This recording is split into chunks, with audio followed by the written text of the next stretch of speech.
Hello and welcome to episode 83 of Stitched in Sweden. I'm Maria and you can find me on Ravelry and Instagram as Stitched in Sweden.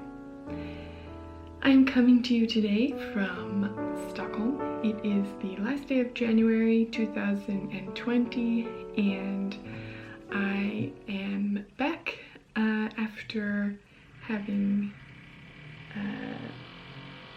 a baby, and now my neighbors are doing construction. Great. Someone in my building is drilling. Okay. But my baby is sleeping, so I'm going with it. I thought I would start out today with a bit of a reintroduction of myself, just because I haven't done that for a while and maybe there's some new people who are watching, and that will just kind of start us out on the year, and then I will go into the knitting and maybe in the end talk a little bit about yeah, giving birth, and I don't know, not giving birth, but yeah, talk about our daughter. So yes, I'm Maria and I live in Stockholm, Sweden with my husband Thomas and our daughter Eloise. I moved here 6 years ago in December in the middle of the winter, and I enjoy knitting and sewing and a lot of other crafts, but those are my two primary crafts that I enjoy. I used to design some knitwear. I have a couple of patterns which are basically 90% finished but just not finished. I can't believe how annoying it is that somebody's drilling.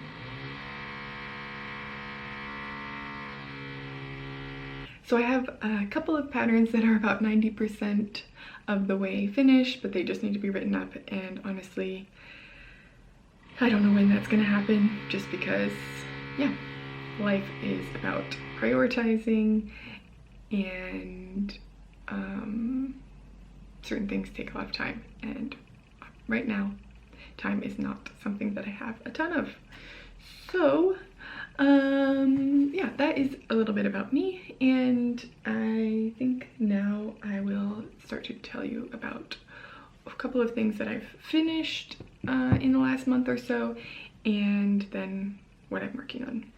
So the first thing right off the bat is my no frills cardigan. I knit this in Arwetta, one strand of the Arwetta fingering and then one of the mohair, which is called Tilia, I think. And I think I've talked about the colors before. Don't have them off the top of my head. So this is the no frills. It's a pattern from Petite Knit, and I knit the smallest size. I haven't worn it yet. I haven't blocked it actually, because it's been so warm in Stockholm. I haven't felt like I needed this kind of layer. Yeah, warmest January since they started measuring in 1756. So that's depressing. But this cardigan turned out really nicely, I think. Give you a little view. So it comes down just past, or just about, slightly past my fingertips when I stand up. And I I think one of the things that I changed, which is what I usually do, is that I did a tubular bind off or cast on, depending on what it was. I guess it was tubular bind off in this case for every hem and sleeves. I really like the kind of a grown on or attached button band sort of edging. It's a ribbed edge that has just a nice smooth finish, and you don't pick it up, it's knit as you go. And I think that the construction on this was really smart. You start at the top of the back of the neck, and it's basically an invisible, almost invisible seam up there, and then the raglan of the sweater just kind of grows. And I thought it was a really well written pattern and I enjoyed knitting it. Yeah, I really thought that I was gonna wear this all winter because it's a nice wintry color and it's a color that I've really been enjoying lately. And I thought it would be good for breastfeeding, all of these things, but I haven't been wearing it because it has been too warm. And yeah, I got really warm during my pregnancy and I think those hormones are still sticking around a bit, so I haven't been as cold. I'm usually more of a cold person, but I haven't been cold this winter, I think because of the weather and also because of the hormones. So anyway, this is finished. Really can recommend it, and hopefully there will be colder days at some point. Another project that I have knit in the past month or so is a pair of socks, and I knit these socks for my sister for her birthday, which her birthday is January 15th. It's January 31st. She lives in Oregon. These are still with me, so you can do the math. But these were the first project that I knit after Eloise was born, and for being a not complicated, but detailed cable and lace patterned sock, I was pretty pleased with myself that I was able to finish these in about a month's time, in between feeding and sleeping and all of that. So these are the Hazel Fern socks.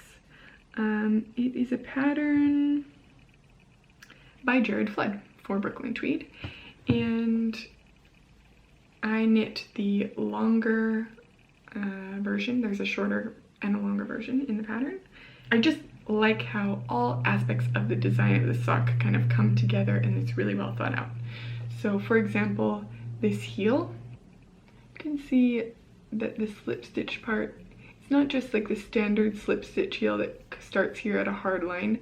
It kind of grows and is incorporated into the lace design, and I just think that's a cool part of it. And then the combination of lace stitches on the front here with cable stitches on the side, I think makes a nice balance, especially for like the elasticity of the sock, because cables can be a bit tighter and might make the sock too tight to fit, but then the lace opens it up a bit, so that in the combination with a bit of ribbing just makes it a really nice sock. I made these for my sister. As I said, she has wider feet and a deep, do you call it a deep instep? So I hope these will fit her. If they don't, I will probably rip out the toe, knit a little bit longer, make them for myself, and then try a different pair for her. I knit these in Hey Sister yarn, who are sadly no longer dying, but Hey Sister yarn in the Dagobah, I don't know if that's how you say it, color, and this was the pure base, which I believe is 100% superwash merino. So now I'm ready to get these sent off in the mail to my sister. I have a little bit left over, so in case they don't fit her, then I will knit them longer for me. I finished Thomas's Christmas socks, or I don't know if they were Christmas socks really. Just a couple of days after Christmas, I think it was. But these are all finished for him. They are really a nice red color. These are just a Fish Lips Kiss heel sock because this fits him really well. And I knit these in Rosie Green Wool, her sport base. Not exactly sure which color, but it's like the red, so hopefully you can find that. I've got a little grunter who's waking up. But he was really happy to have those because he got a hole in one of his favorite pairs of socks right before Christmas. I mean, big holes, so they were kind of done. And I'm happy to knit him socks, so it was a good time. I also finished the Unstoppable mittens. I started these mittens last November, I think, or December. I've already worn them, so they're a bit fuzzy, but I knit these in Filcona. It's the same brand that does the Arwetta yarn, but this is the Pernilla base, I think. And I had knit basically half of one of the mittens last year and then decided to pick them up again this November, and I'm really happy I did. Let's see. These are the Unstoppable mittens by Matilda Cruz, and yeah, it was a good pattern. I like how these turned out. They're a blush pink and a kind of cream color, and I did have some differences in the gauge, so when I knit the second one it was a bit different than the first one in terms of the size because they were knit a year apart. But I also got some mitten blockers, and this is the packaging that they came in. I got size 19.5, which is the measurement here in centimeters. And I got the loop design, which looks like little knit stitches, and here are the mitten blockers. Let's see if we can see those a little bit better here.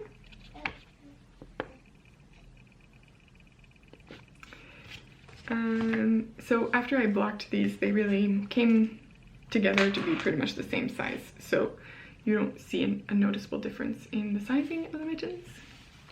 But you just slide these on here, and then this is the thumb part that you also just then stick in. She makes such funny noises. Hi. Are you waking up? Yeah, so here's the mitten, and this little separate part for the thumb means that you can, yeah, just slide that in, and it can be like different kinds of thumbs that you block. So I really like these mitten blockers. I don't have sock blockers, but I just kind of got obsessed with mittens this winter and decided I needed mitten blockers. So these are really nice stroller mittens, so I have been wearing those. While we're on mittens, I'll just talk about this this other mitten pattern that I'm knitting. I believe these are the Anna mittens. Yes, these are the Anna mittens. And here's the first one that I finished, so I'll just slide it on the blocker so we can get an idea.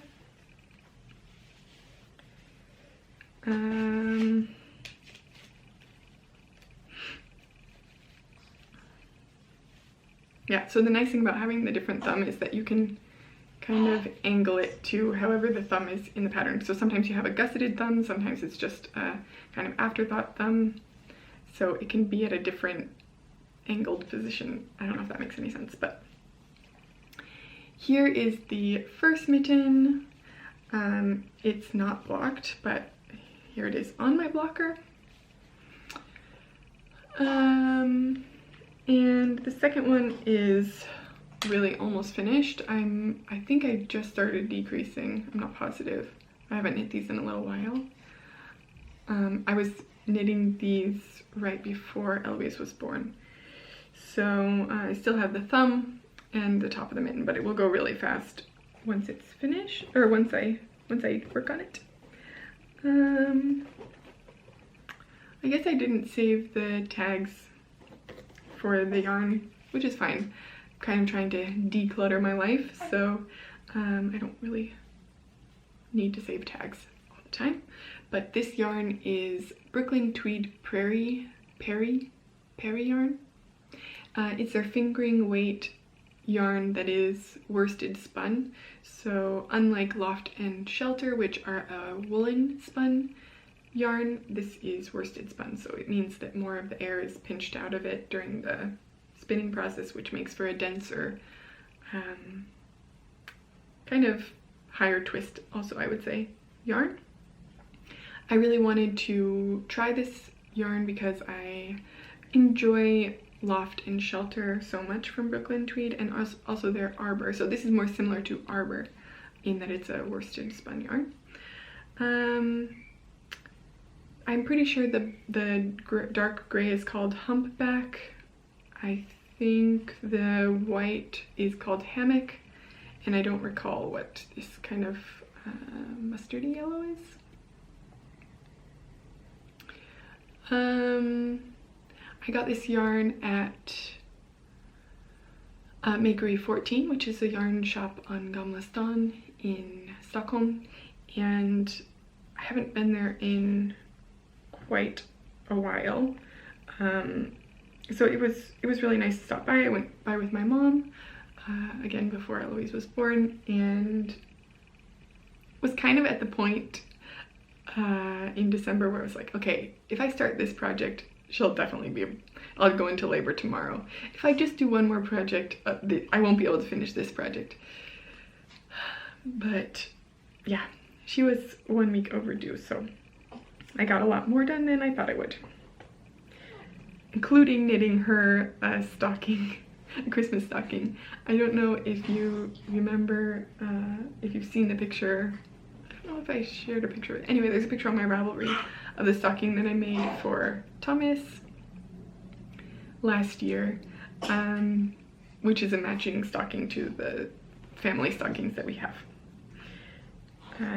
This mitten is sitting in my new project bag from This Handmade Life, and this is a beautiful rifle Paper Co print and beautifully made bag from Olivia at This Handmade Life. Little leather pull on there. So that arrived with my parents because I had it shipped to them in the US. Okay, so back to sleep. Oh, also I just have one of these in here. This is the Perfect Newborn Sock, which is a pattern. Never say that they're sleeping. It's yeah, they hear you. This is a newborn sock pattern from Tabby, who's one of the Hey Sisters, and these don't fit her anymore, but they were really perfect for the first 2.5, 3 weeks, and she wore them all the time, along with another little pair that I made in a more kind of pinkish brown color. So yeah, those are some projects that I've been working on and finishing. One last project that I'm currently knitting on. This is the Magnolia sweater, is the pullover, and this is by Camilla Bod. I'm knitting this in this kind of, yeah, fluffy yarn from, it's actually from Edelibris, which is a bookshop. I don't know if it's, I can't imagine it's only Swedish, but I don't know. Anyway, it's a bookstore, but they sell yarn. It's called Knitted Alpaca Cloud. Usually alpaca is really itchy to me, so we will see how this goes. But I sort of imagine wearing this with a turtleneck underneath. We have new neighbors across the street.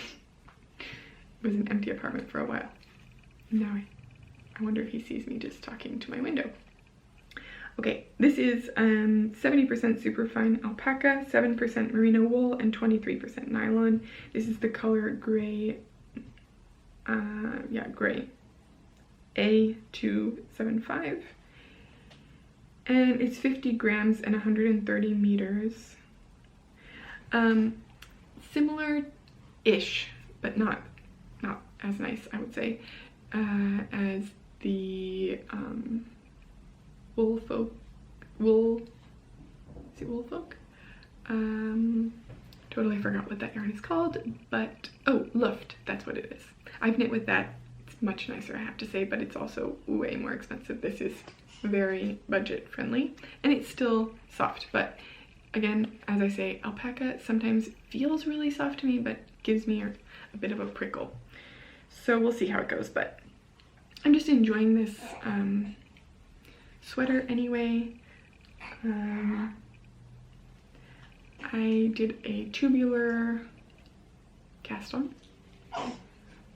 There's some short rows to shape the neck. You can see that I've held off for the sleeves, and then I am partway through the lace section of the pattern.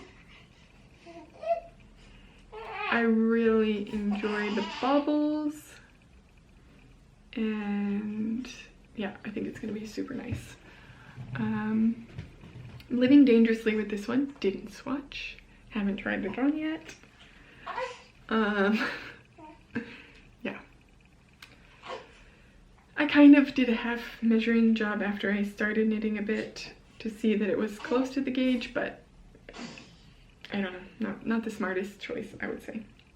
Really enjoying knitting this though, and I'll probably be finished with the body soon. Oh, one other project that I wanted to share with you, which is actually something that my mom knit. We received a lot of really beautiful and thoughtful handmade gifts when Eloise was born, and I'll just share one of them, or I'll share two of them actually, because I have it right here.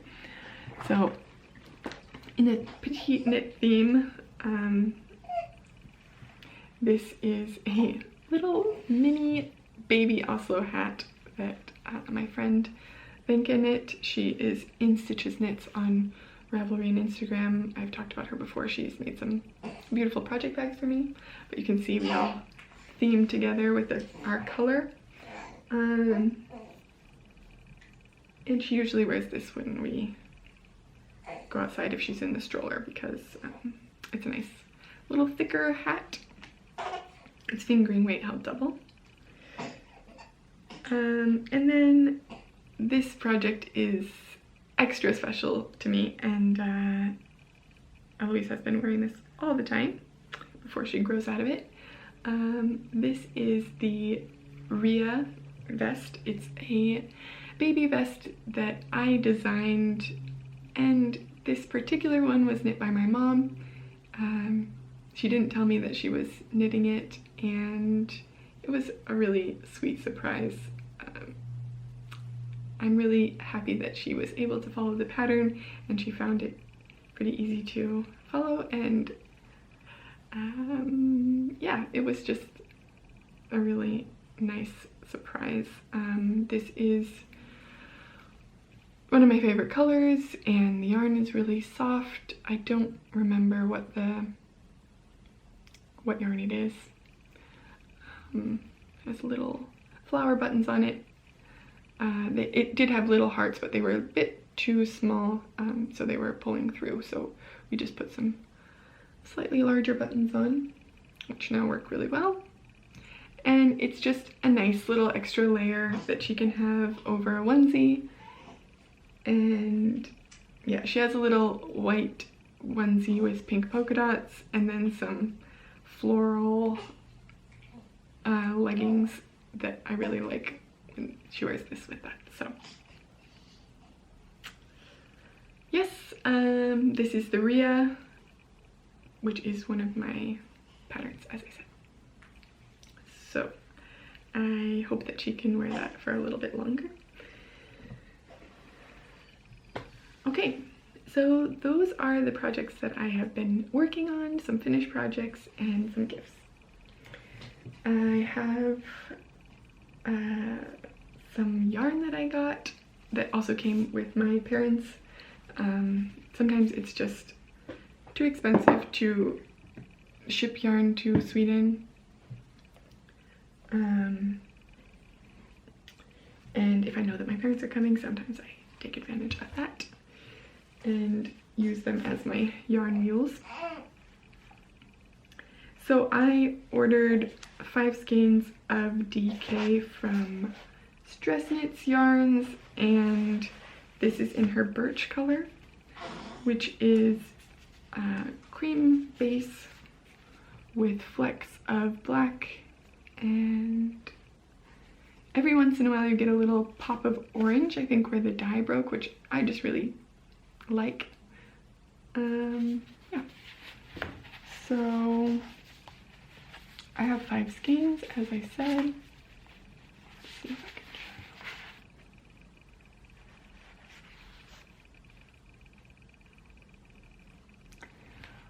I think they're lovely. And my plan for these is to make a nice cozy cardigan, which will be a similar length as this one. It's called the Morgan cardigan, and it's a fisherman's rib, fisherman's rib open cardigan. Again, I mean, cardigans are always open. Fisherman's rib, and I'm planning to knit it using this Stress Knits in birch and then held double with some cream mohair. Now this mohair is also from Adlibris. So if you have access to Adlibris, then my top tip for you is, if you need just cream colored mohair, which, okay, this tip was given to me by my friend Andrea. If you need just plain cream mohair, you can get this huge skein. I think it's 100 grams, yeah, for quite inexpensive compared to if you buy it from an independent dyer, which I like to support, but supporting.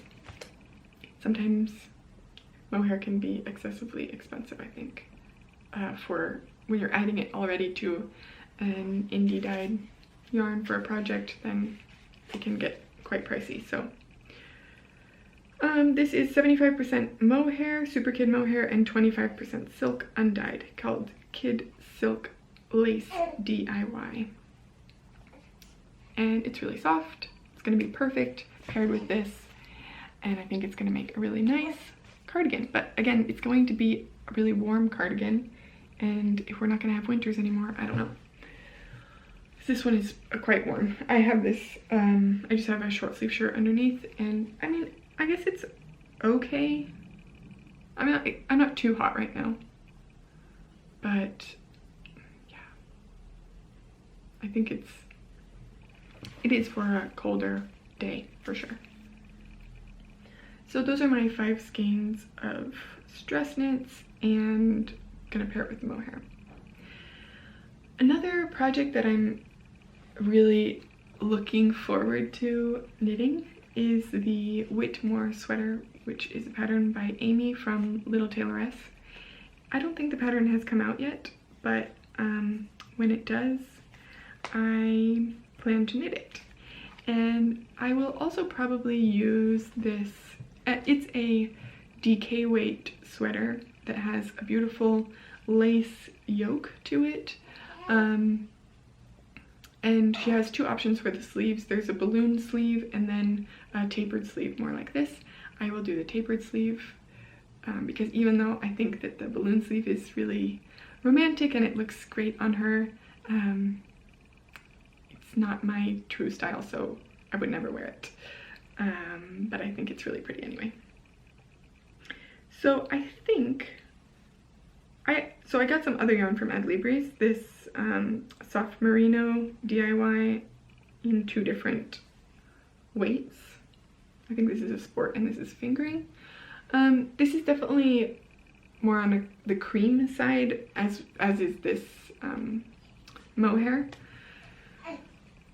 And I kind of want the Whitmore to be more white, so The pattern, as I started to say, is DK weight, but she knits it. Both of her samples are knit with fingering weight held with mohair, so similar to the no frills cardigan. And I think if I use this cream mohair and I use more of a true white fingering weight yarn, then I'll get the kind of lighter cream that I want. Because this is, I think, a little bit too yellowy cream. I don't know if I have any white that I can hold it up to. Let's see, I think I do.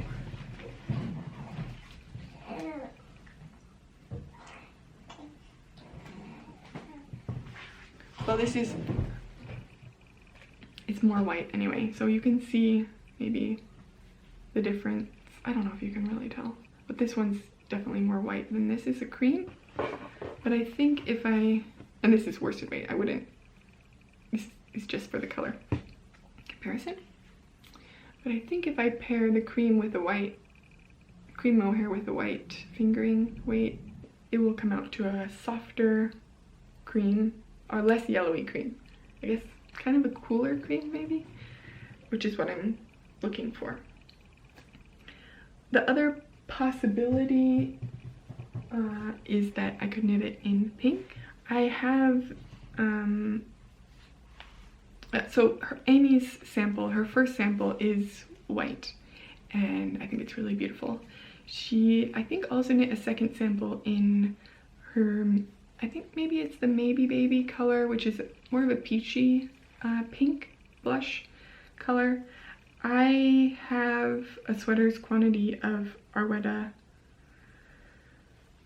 Classic in this blush color and the Tilia mohair in the blush. I don't know if it's actually called blush. I think it's called Spring Blossom or something. So I do have this yarn, which I could also use. Originally I had planned to make a no frills with this, but then I decided that I wanted a green one. So this could be another option. I haven't seen, I don't think that she's shown a full picture of that version of her sweater. I don't know, there's just something about the white one though that I think I'm drawn to. I have one other white sweater, creamish sweater, which is the, oh, what is that called? Totally blanked. Let me see if I can find it. I know it's on my Instagram from a while ago, but I knit this sweater quite a few years ago, and I knit it in Quince & Company Chickadee, and it's the egret color, which is basically creamy white. Come on. Ah, here. The Cybella pullover. Yes! It's by Mattermade. I made it, okay, this picture is from September 3rd, 2015. I'm also holding a pair of socks, but point is the sweater there. Okay, you can sort of see it. Anyway, the Cybella pullover, it's a pattern that I still wear. It has a lace and textured yoke. It's a sport weight sweater, and I wear that often. And I just really like the color. Like, I like the non-color that it's white. So I think that I might just go with that. But then the question is, what should I knit with this? But this has been in my stash for a little while, and it can just stay there for a bit. I did want to talk about one other thing, which is kind of a different project that I want to start. So I've done some scrapbooking before in the past. It was a while ago, kind of like memory keeping, scrapbooking, and ever since Eloise was born, I sort of have, I haven't felt the need to scrapbook in a while because I didn't really have, I mean, yeah, honestly, having a regular job is not like the most exciting thing to scrapbook about. I used to kind of do like memory boxes or yeah, mostly memory boxes of pictures from vacations that we went on and that kind of thing when I was younger. But when Eloise was born, those first couple weeks, I was thinking just, I'm taking so many pictures and I want these to get off my phone because otherwise they're just going to be on my phone forever. And I also want to write down some thoughts because she's just growing so fast and I want to keep those memories. So one thing that I explored was the idea of buying a little mini printer. I'm looking at the HP Sprocket. If you have experience with that, I'm a little bit worried just that the quality of the images won't be what I want it to be. But basically I'm looking for a printer that prints really small images that can be included in a sort of memory journal. So I have ordered a traveler's notebook style journal, which is, I'll show you next time, it hasn't arrived yet. But my plan is to use that and just, it's not going to be strict, like I'm not going to do it every day, there's no way. I might try to do it every week, but it might be once a month or just when I get the time. So I have printed out, I ordered prints from, what's it called, My Fuji? Yeah, My Fuji Film. And they have this 2x3 size. And they came in a little box, but I think this is going to be a perfect size to put in the traveler's notebook, and my idea is just to print out some of my favorite pictures.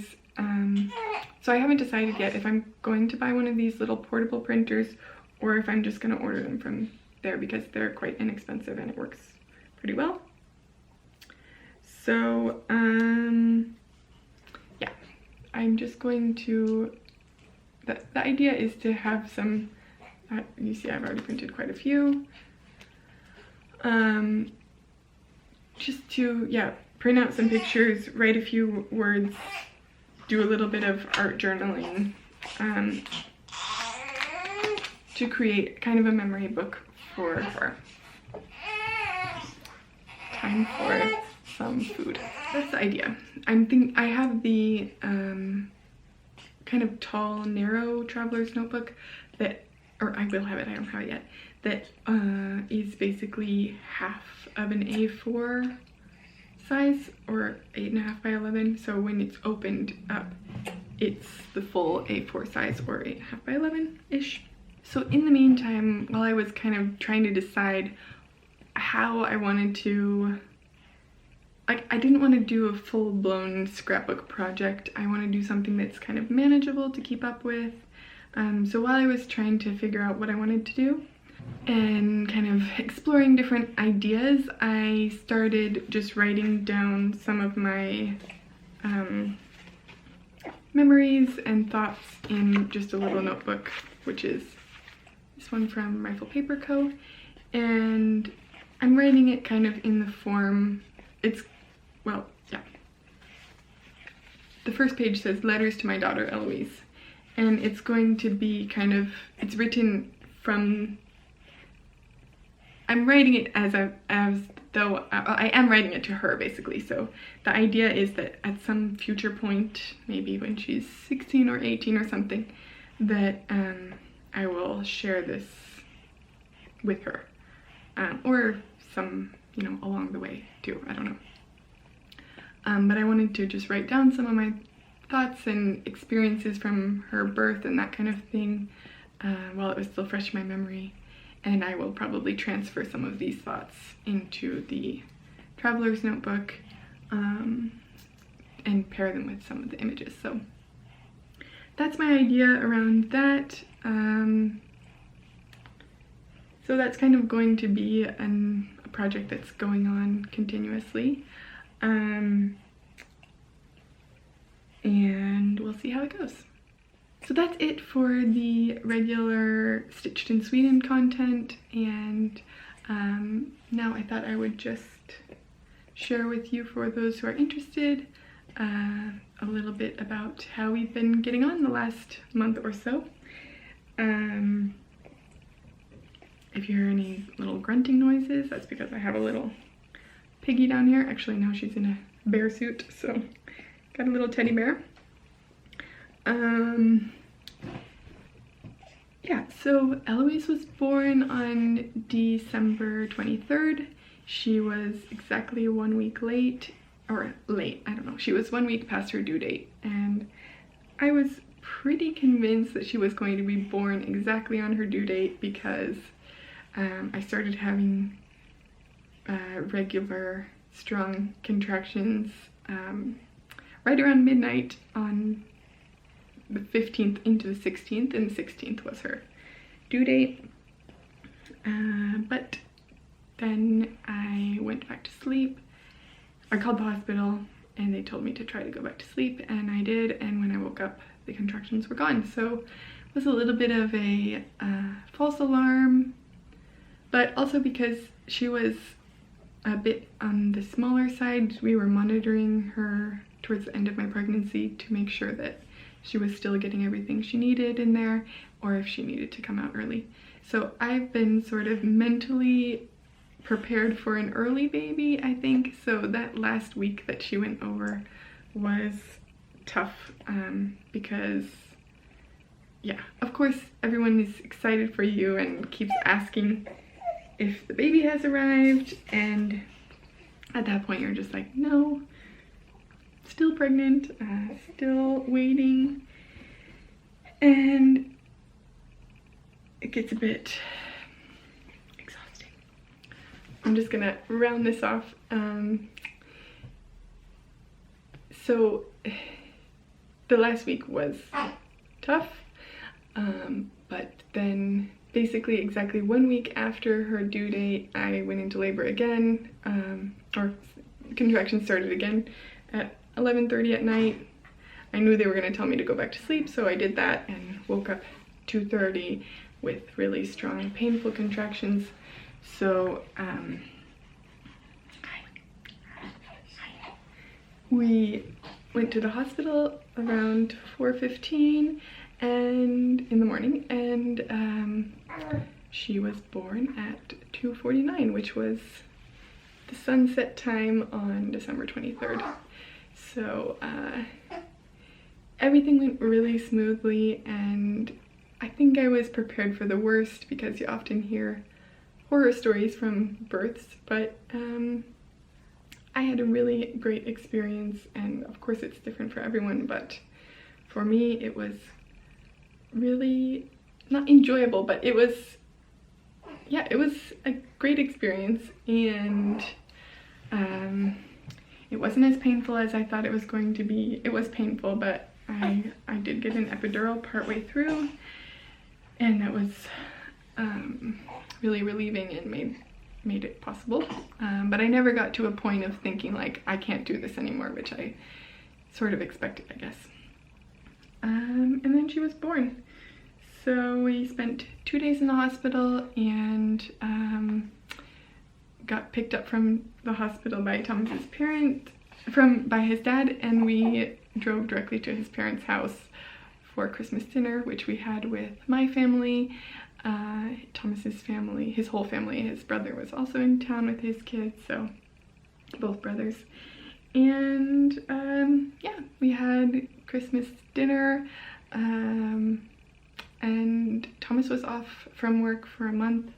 My mom, dad, and sister were here. My mom stayed for about 5 weeks, and my dad and sister were here for 2 weeks. So she was here, my mom was here for a bit longer also after Eloise was born, so we had a lot of help from her, it was just a really nice time to spend together. So I feel very fortunate to have had that time with my family and with Thomas home as well. And now it is me and Eloise home together every day, which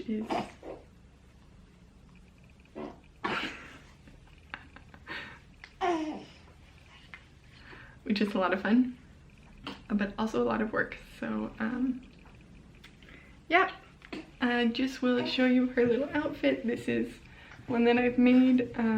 The pants are from they're both patterns are from Brindle and Twig, and this is a little onesie and some little Christmas pants, which won't fit her soon. So that's all for today. I hope you are well, and I hope to talk to you again soon. Bye.